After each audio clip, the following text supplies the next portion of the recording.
Nah sekarang saya ijazahkan zikir-zikir yang dilakukan di waktu Ramadan. Saya ijazahkan ya. 1. Zikir di pertengahan malam, waktu-waktu orang tarawih. Ini doanya.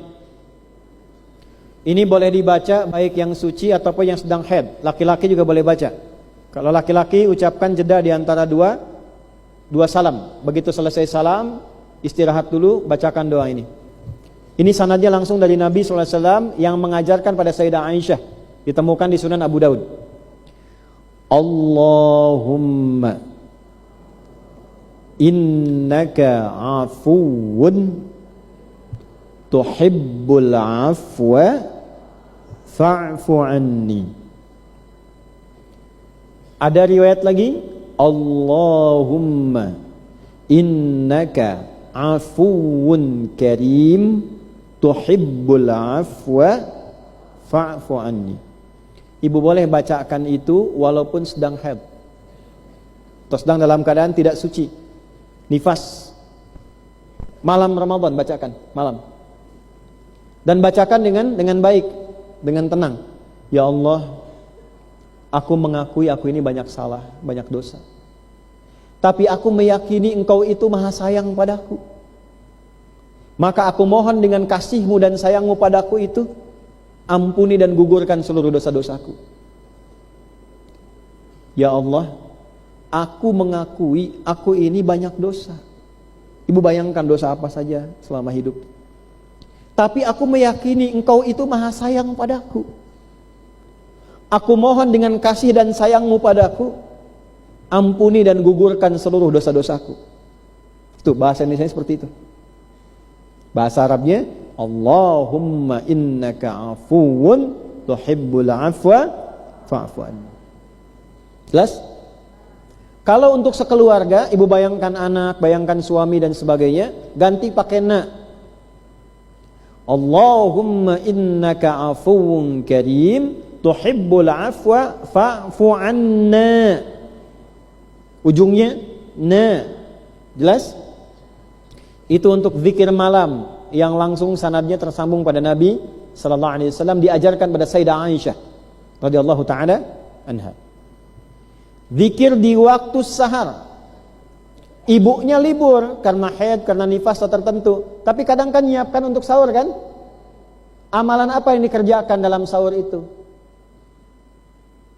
Anggota keluarga lain makan, ibu sudah cicip-cicip, ikut makan juga kadang-kadang.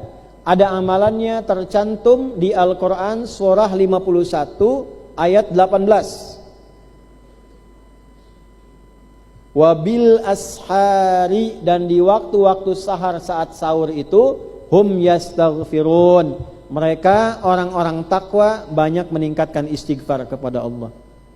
Ibu banyakin istighfar.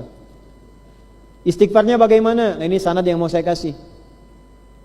Kalau mau singkat, astaghfirullah, astaghfirullah, astaghfirullah. Tapi maaf, lisan mengucapkan sambil dorong terus ke hati sampai sadar punya banyak dosa. Tambah lagi, kalau mau agak bagus, tambah sedikit lagi, astaghfirullahalazim alladzi la ilaha illa huwal hayyul qayyum wa atubu ilaihi. Astaghfirullahalazim alladzi la ilaha illa huwal hayyul qayyum wa atubu ilaihi. Itu terus. Maaf kalau pernah melakukan dosa besar. Maaf sekali. Yang laki-laki misalnya ada yang pernah melakukan kesalahan di masa lalu, pernah menghilangkan nyawa orang lain misalnya. Allah menerima taubatnya kalau mau taubat. Apa zikirnya? Nah, ini saya ijazahkan. Rabbi inni zalamtu nafsi faghfirli. Rabbi inni zalamtu nafsi faghfirli. Itu bahasa Qur'annya faghfaralah, Allah langsung turunkan ampunan padanya. Itu pada kisah Nabi Musa yang saat menampar seseorang, orangnya meninggal. Maka Nabi Musa mengatakan, Rabbi ini zalamtu nafsi. Maka Allah jawab, faghfaralah, Allah mengampuni dosanya. Pernah salah meninggalkan keluarga, kurang perhatian pada keluarga, diuji sehingga diuji, salah pada ibu, ibu salah pada anak, salah pada suami, sehingga ada ujian yang dialami gak selesai-selesai, sakit gak tuntas, dagang gak pernah laku, pekerjaan gak dapat-dapat. Kalau masalah-masalah begitu paling gampang cek hubungan sama orang tua, hubungan sama keluarga, cek dulu itu sebelum yang lain-lain. Zikirnya apa? Allahumma la ilaha illa anta subhanaka inni kuntu minadh dhalimin. Allahumma la ilaha illa anta subhanaka inni kuntu minadh dhalimin. Itu jawaban Allah langsung. Itu ditemukan di Quran surah ke-21 ayat 87 sampai 88. Ayat 87-nya tentang kisah Nabi Yunus di dalamnya, wa dhannuni idh dhahaba mughadiba wa dhanna an lan naqdira alayhi fanada fi dhulumati an la ilaha illa anta subhanaka inni kuntu minadh dhalimin. Ayat 88-nya, fastajabna lahu. Kami langsung jawab doanya. Kami selamatkan dia. Kami selesaikan masalahnya. Lihat ujungnya. Wa kadzalika nunjil mu'minin. Kalau ada orang beriman, laki-laki perempuan punya masalah serupa, Nabi Yunus kan menyimpulkan kaumnya ini gak mau taat, gak mau jadi baik, ditinggalkan kaumnya. Padahal kaumnya pengen sadar, pengen jadi baik. Begitu Nabi Yunus pergi, kaumnya malah mendekat kepada Allah. Ditegur Nabi Yunus, ditelanlah oleh ikan. Ikan di laut itu ada yang menyebut ikan paus, ada yang menyebut ikan tertentu. Tapi poinnya yang penting apa? Bahasa Qur'annya dikeluarkan dari kesulitan gelap yang menghadang. Kadang-kadang ibu gak harus ditelan ikan, ada masalah bikin kita gelap, jalan susah, makan susah. Maka itu zikirnya tadi, lakukan menjelang subuh di waktu sahar. Jelas? Yang bisa melakukan itu sama statusnya dengan 4 amalan. Zikir istighfar di waktu subuh nilainya sama dengan 4 amalan. Itu ada di Quran surah 3 ayat 17. As-sabirina was-sadiqina wal-qanitina wal-munsiqina wal-mustaghfirina bil ashar. Orang-orang yang langsung dipersaksikan Allah. Allah langsung lihat. Allah mengabulkan doanya. Allah menyelesaikan masalahnya. Allah menghilangkan kesedihannya dengan kebahagiaan.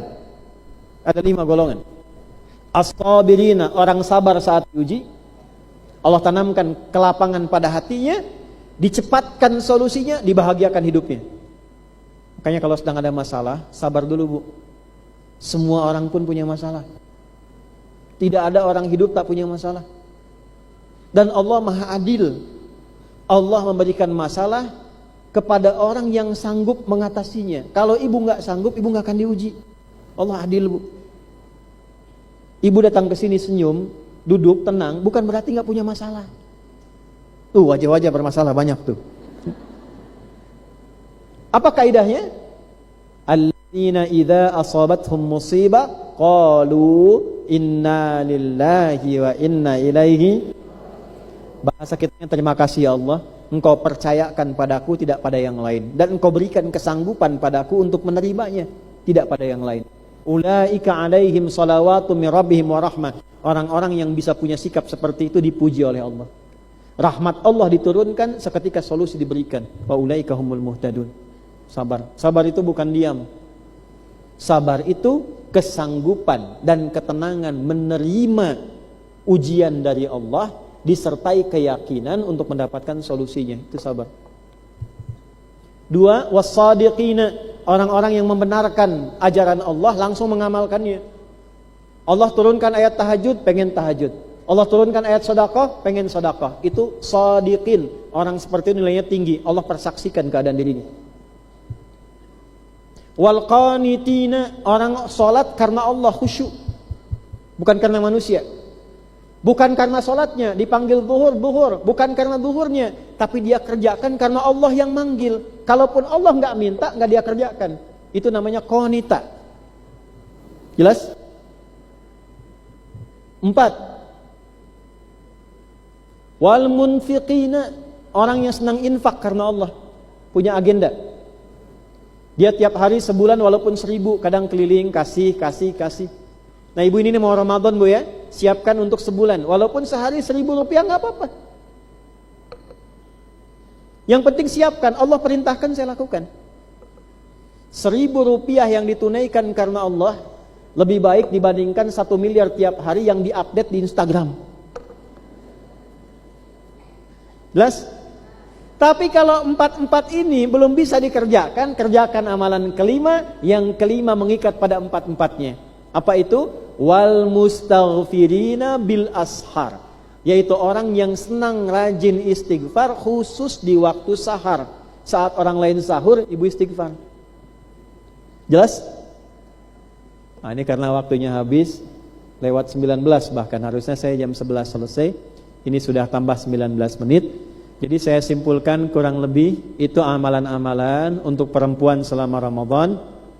Selebihnya sama dengan laki-laki, silahkan dari sekarang siapkan mushafnya untuk dibaca. Siapkan waktunya untuk tarawih, untuk sholat. Siapkan infaknya dengan benar, niatkan karena Allah. Kemudian untuk yang terhalang karena kondisi syar'i, maka silahkan bisa mengerjakan apa yang telah tadi saya sampaikan. Para ibu sekalian, kapan puasa? Kapan? 1 Ramadan, alhamdulillah. Insyaallah kita akan mulai berpuasa di bulan Ramadan sejak tanggal 1. Nanti ditunggu ya pengumumannya. Saya pun nanti akan bikin rilis terkait dengan 1 Ramadan ini berdasar, ini bukan karena keputusan 1, 2, dan 3, bukan. Berdasar tuntunan kaidah yang ada dalam Al-Quran dan hadis Nabi SAW. Seperti apa, nanti silahkan saling menghormati dalam prakteknya.